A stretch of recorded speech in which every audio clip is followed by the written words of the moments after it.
And so the beginning page is the anchor chart, so it has the math strategy on it. We need this down here. So, and it starts with like the beginning, and then these are kind of the higher things that students can do. But in the beginning, you use your fingers to count, but we're trying to move away from that. But each one of these different points on strategies have a page that is attached with it that students can do games on, or they can do some sort of interactive learning, and they can either use partners or they can use, or it could be by themselves. So the students at free time, at center time, then I can send them to the board and they can click on, maybe they need help to count objects, so they can click on 3. Do they choose or do you choose? I'll tell them, I would tell them. Unless they need all of it, then I'll let them choose. But normally I would have them go ahead and I would say, you know what, I really need you to work on, building with Unifix cubes. So they're going, so they can choose whatever colors. These have voices to them. So if you roll it, The audio's off. it would say 5. So they're having that number recognition as well as using the other dice. Using the other die, and that says it as well, but it also has them recognize the picture. And we're all about number talks right now, and that's the new thing, is being able to just recognize that that's 6. So you don't have to count 1, 2, 3, 4, 5, 6. You have to go 6. So then they can drag. Maybe they want to use the blue, and they drag up 5 Unifix cubes, and then they could use the green or the yellow and drag up the other, and then drag the other. Drag them all up as one and create their answer, or the partner could be using the cubes over here and someone could be using the board. They can see if they get the same answer, all different techniques. And they love touching the die and seeing, what they get. So that's fun. I have the home button on everything in case they need to go back and do a different activity. Have you used this with the kids so Yeah. far? Okay, and they really like it? Mm-hmm. Are they short? Are they short? I mean, can they reach like the short? top? My board is like down here. So they thought about it before installing the boards. But yeah. Another one is using the number grid. So that's a hundreds chart, and they can go ahead if they're doing skip counting by 2s. They can see the pattern that they get. That was a line that's off. But Seriously now, folks, I'm tired of that's actually one of the songs that they could do. That's learning your numbers in the teens. So if they're having problems with the teens. Also, I have a skip counting song. If you want to look, it's really cute. What? If you it's by Harry Kindergarten. It's like a great guy, and we love it.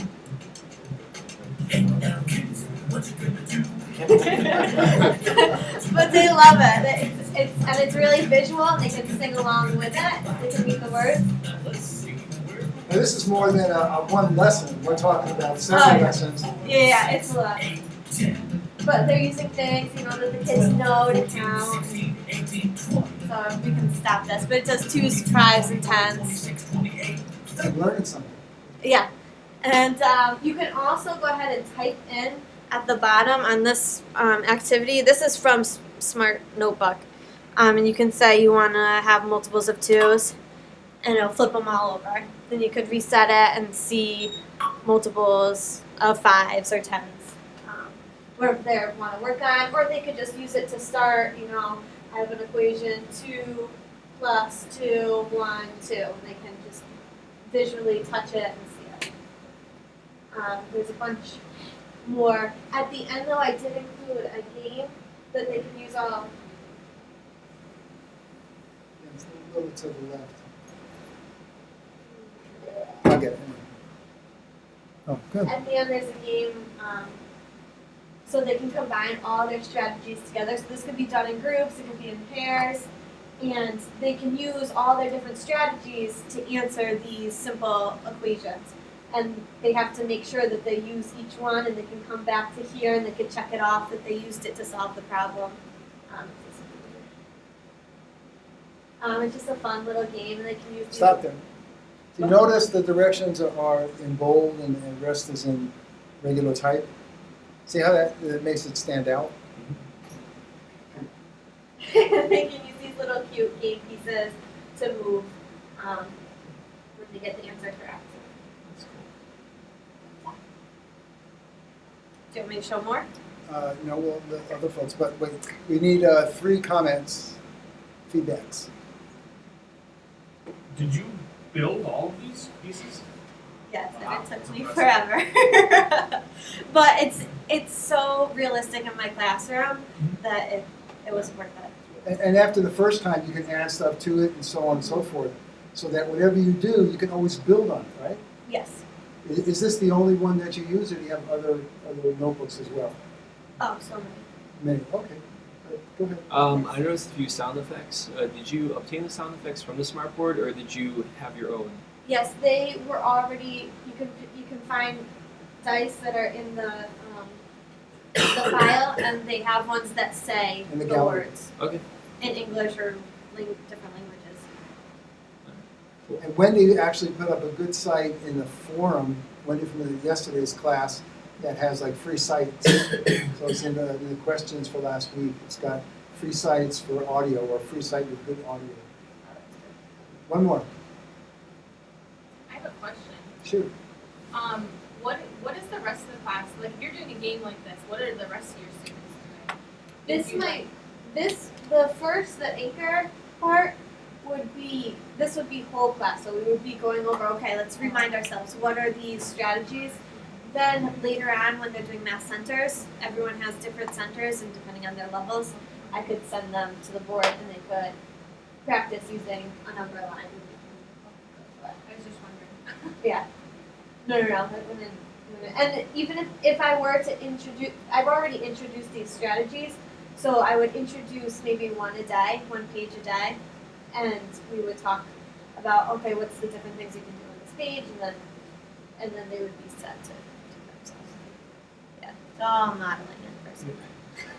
Any other questions or comments, feedbacks? Because it's always helpful for you, isn't it, to get feedback?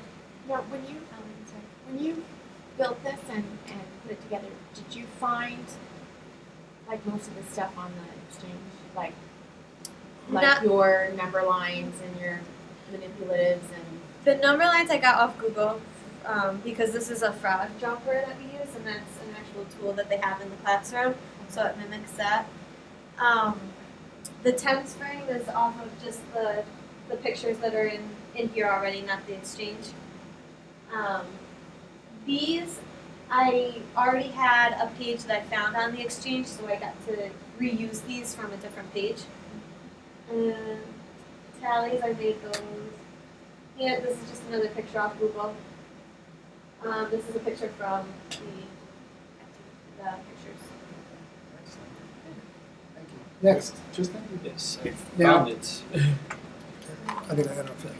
The one thing to understand is that there are thousands of interactive resources online that you can find. Just do a Google search for interactive resources for the smartboard, for math, science, for adults, whatever it is. And you know that the notebook has a web browser built in, so you can insert the web browser, There we go. and then, you know that, right? Yeah. You don't know? Okay, then we'll line you over again. We'll show it again. Did you drag that on? Yep, there we go. Okay, now go up to insert quickly. But you have to Insert? make sure to Yep. pin Oh, the it's page. still loading. Yeah, just right up. Yep. So in order to actually bring in a browser, if you go to insert, it'll let you put a browser right on the screen. Then you can go to any of the sites that are interactive and use that right within the notebook. Okay, so Yeah. A hint for that too is that I tried using that, and my site, I couldn't figure out why the site, when it's saved, you have Come to on. pin the site to, if you want just one specific site, you have to pin it. Go ahead, just Okay. open it up. click on Internet Browser. Okay. You'll delete it. So the pin button is down. See, that comes up, and then you type in the resource, and then as Danielle is saying, you pin it so that next time it opens up with the same resource. Where's the Okay. button? So that would be how you embed a video, It's the bottom. That's essentially. exactly right. Okay. Those blue things. Show them the, where is it, where's the pin? Those little blue things at the bottom. It says it on the. Use the red to circle it. Where? These things? Yeah, those are the pins, Does anyone matter or? Yeah, it says the top the one. left one. The, Okay, left one. See where it says there? It has the actual, if you look at the screen, Yeah. it says pin me. Nice. Okay. Okay. Good. Good. yeah. Let me just. Perfect. Okay. Into the page. Alrighty, so I kept mine simple. I kind of tried to model the Type 1 presentation for the notebook. Again, I'm continuing with the Harlem Renaissance, this time with the author Eric Walrond. And one thing that I really focused on was the audio for this presentation, because I thought, well, if I talk about the definitions and these other types in school, what could I do if I'm just embedding this on the website and I don't have a screencast? So that's why I had an audio for each one. Let's. A biography is a detailed account of someone's life. Why don't you Just put like it that. on the button instead of on the whole object? Why did I put it on the On the button. button? Oh, okay. I think that's because I didn't group it. I grouped some of my later presentations. So yeah, I think if I grouped it, then I wouldn't have had that problem. Okay. So basically, Who needs to see Dr. Ben? Danielle, could you go in there? okay, so the next page is essentially the same thing. I have the audio. I could explain during class what is the early life, Harlem life, tropic death, etc. And the students who go on the website, whether it be Moodle or anything else, they could simply click on the audio. I also had a game embedded too. This is called Build a Bio. I have directions.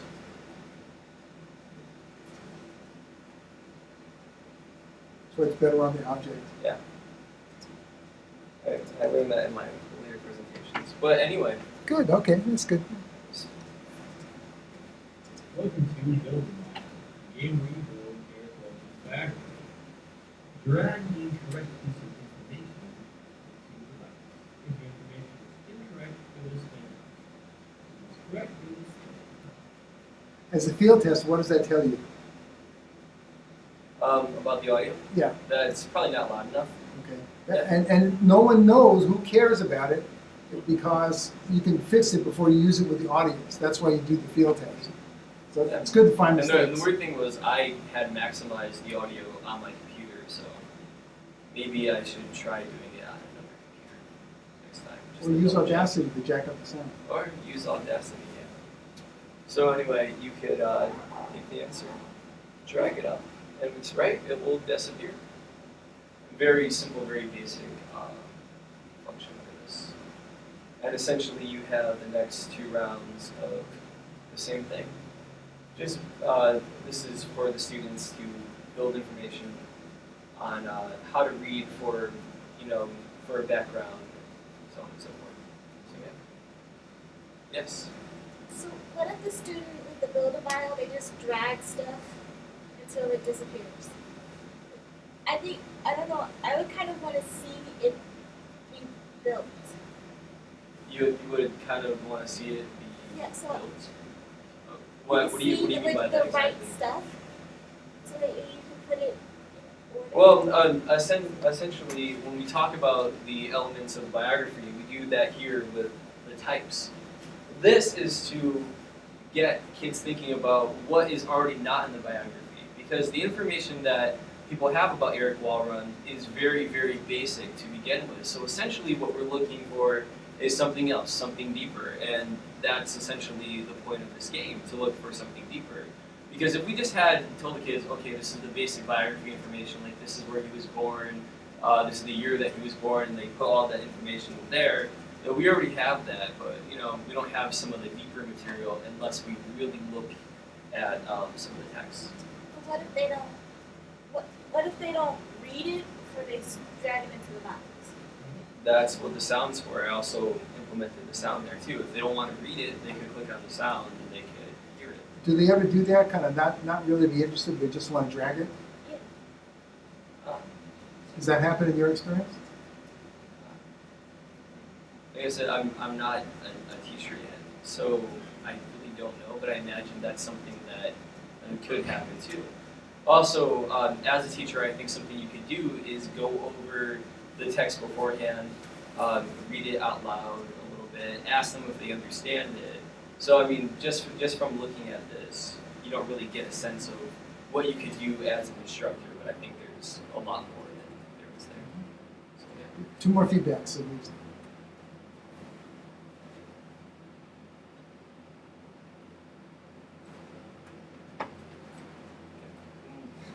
That's good. 2 more, come on. Yeah. I like the fact that you're not really well. It's kind of a neat way to approach it. It's kind of funny because I did something very similar with mine too. So. Yeah, I mean, I definitely wanted to do something with the audio. Unfortunately, it's not loud enough, but Audacity can definitely fix that problem in a second. Go back to the first.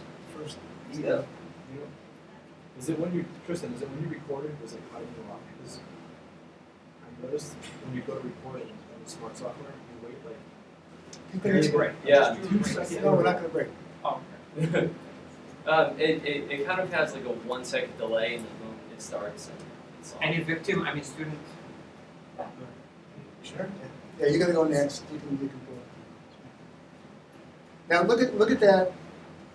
Does that look inviting? That very first screen. I mean, does that look motivating? the 7 principles say yes, organization, Or- emphasis, learning. What do you think? Yeah, I agree. I think that's a nice. Right away, it looks like there's something that's going to be arty or something there. That it's more than just like the text kind of thrown on there. Like sometimes people would do that. Well, what I really tried to do is I tried to organize the text with the colors, use consistent colors, use a consistent background with this. Just make sure that it's really clear. I wasn't sure how some of the lighter text was going to look when I got up here. But luckily it looks okay. So yeah. Now, one other thing you can do with this that I would always recommend is if you notice this graphic, I always put a thin black line around the graphic so that it stands out. You know, if you go here to the shapes and say I get the shape, and I'm not that good. Be nice if I had the right color. I think you could also do that through properties, right? Yeah, actually you could. But you just want to put a nice little background.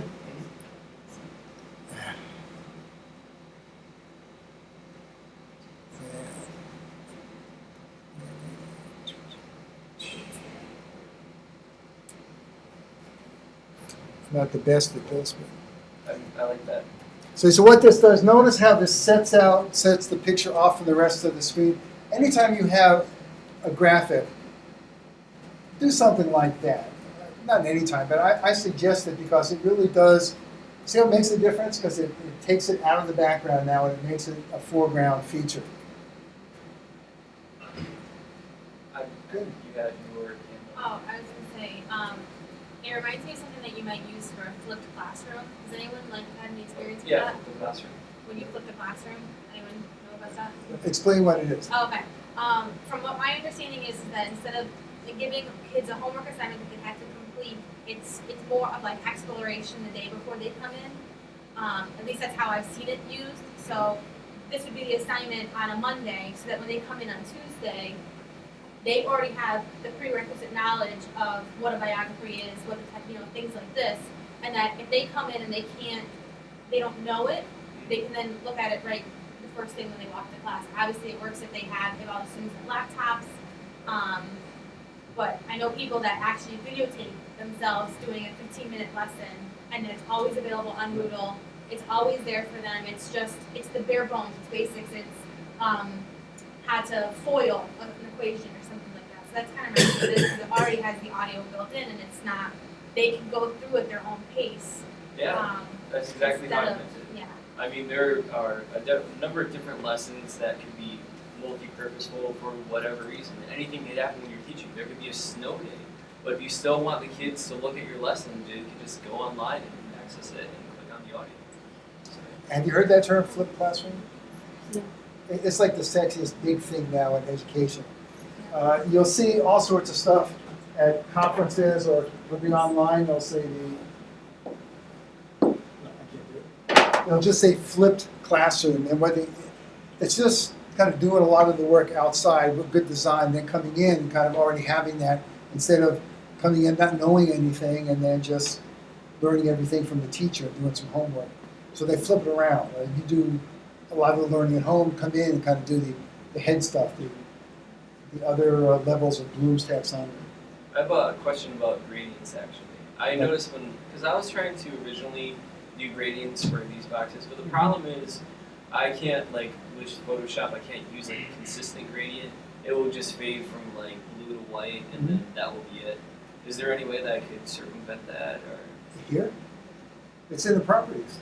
It's in, well, I mean, it seems like with the gradient, you know what I'm saying? How you can only adjust it one notch or so on. I don't know. That's not too good. Thank you. Right. Good, Joe. Nice. Let me get this on.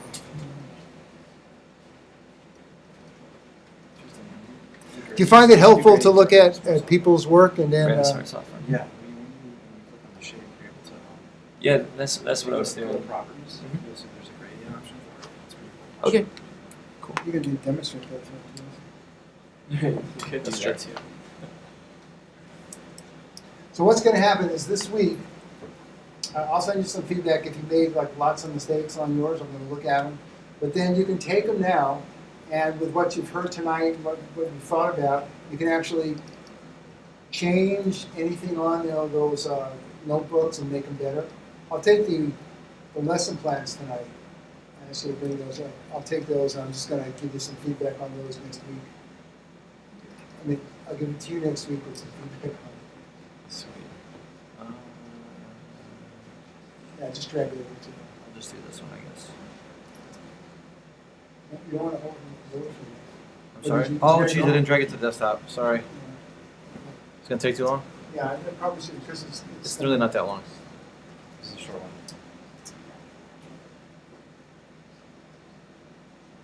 Sorry about that. Now, who's the audience for this? Audience is anywhere from 7th to 12th grade. Okay. I'm trying to make something that we can. Oh, he's outside. Trying to make something. Yeah, just pick somebody. Who's I'm next? trying to make a No, presentation no. that I could use with the department. If anybody in the department wanted to utilize this on the next smartboard Excellent. between middle school and high school, we could do that. Because our curriculum is spiraling curriculum. We're what they're teaching in the middle school, we're hoping that the kids come to the high school with that experience. So it would be in the high school. This would be a review of color theory. On the middle school level, this would be teaching color theory. So. The way this just opens up, I open it up with the color wheel. It's kind of nice to have I made the color wheel in the program. It's kind of nice to do that. Instead of having the color wheel hanging out in the classroom, I got a huge one in front of me on the smartboard, which is always nice. So what I did was I click on each color. So if the kids want to come up and experiment a little bit with it, I could have them click on a color and they get to see the name of it. Or it's a really nice teaching tool for when I first introduced the color wheel. I've always got this big handout in my hand and I'm pointing to colors and I'm hoping kids are paying attention. I could do a little bit of progressive reveal where I could say, all right, I want to talk about yellow first. It's not coming out very bright, but talk about yellow and blue, and we're going to talk about red.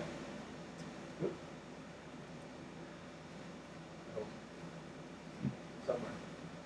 There it is. And right off the bat, I could just get an idea of who's had any experience whatsoever with color. I could say, okay, what are these three colors? And hopefully every hand in the room goes up, but you never know.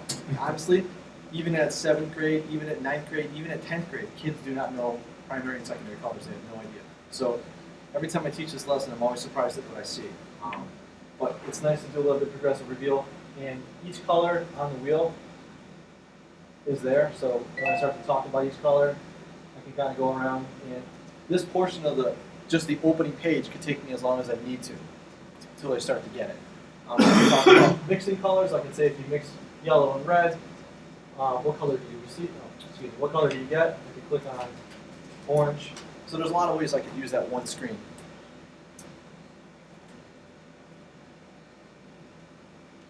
What's color theory? That's the question to find out. Color theory is the key element. You study color theory, you use color theory, right?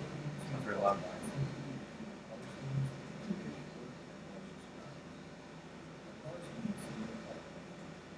Color theory is about color.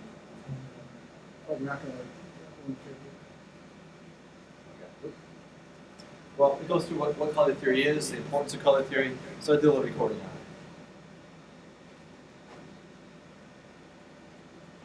on it. The next screen is talking about the color, the elements of color. The most important elements of color are value, hue, and intensity. Again, I love the progressive reveal option when you show that to us, so I really use that a lot. Like it's more type 1 based, where I get up, I present the information. So if I click on this. Yep.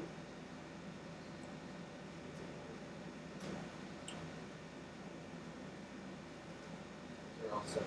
Well, there should be an arrow up there. I don't know where it is. It's appearing. It's set to talk about them. So I can go down and talk about each one individually. I'm not going to go through the whole process with you guys, but just so you get the idea of what's going on. Do one more on the side. What's that? Do one more. Another one. Again, well, we just talked about the primary colors on the opening screen, but now I really can get into depth talking about the primaries and how they actually work. If you click on the primary color, you're going to see that yellow comes up, blue comes up over here, red comes up over there, and I talk about the importance of the primaries. Okay, good. So, Feedbacks. At least 3. Yeah, there's a microphone. where is that echo coming from? It's making me crazy. I know I haven't slept a lot in the last couple of nights, but You should have it's used that. definitely an echo. This is, I feel like I'm at Yankee Stadium now. I know. It's because you love the, because you move Oh, on. I'm sorry. I apologize. But if you're wondering, like interactive-wise, there is. If I wanted the kids to come up and click on colors, they could click on colors. If I wanted to, they could come up and they could play a game. That's right. Where they have to take the primaries and secondaries and slide them around to figure out what's what. It seems somewhat elementary, but honestly, like I said, I start really low and then progressively the next lesson is all about color schemes. That's the next presentation. It gets a little bit more complex. They need this before they can move on to even understand the whole basis of color theory. It's really as a scientific process. It's kind of funny the way it all works. 2 more. Questions? Or comments. I liked your use of progressive reveal.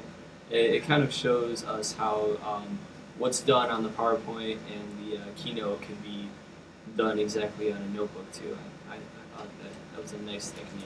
It shows how it's translatable. I also like your color scheme, a little bit of a plan words because. Thank you. One more. Maybe just as like a suggestion, maybe you should just label that that's a direction by writing direction. Just so that, cause I feel like if it's in the parentheses, it's kind of like, Oh, at top? Yep. yeah. That's a good idea. Just write directions. That's cool. Cover your left eye. Can you read that? What's that? Cover your left eye. Can you read that text up there, or is it? Too small? It's a little Oh, small, this- yeah. yeah. So all the text should be visible from Chris's eye there, Chris, way in the back. can't see it? Yeah, I can see it. Oh, not the top. No, okay, so Drag, yeah. yeah, drop, That's I see probably that. the size you want up there, the secondary colors. That's probably the size you want for a projected image. You don't want really anything smaller than Okay, that. perfect. I'm gonna Makes work on it seem size. like it's not important. Yeah, which it really is. is the main direction for the thing, which Yeah. makes total sense. Let's take a 15-minute break. And then bathroom, coffee. Don't try and go to get coffee. Might take too long. If you need to see Dr. Bed, going over. Is that computer from the one so I can printer? Because I didn't print off my lesson plans. I figured I should probably do that. I'm sorry? The lesson plans? You gonna print them? Yeah, I need to print them. So can I print from any computer in here, or? No, you have to go from there. Just email it to me as a PDF file. Yeah, I can do that. I have the same problem.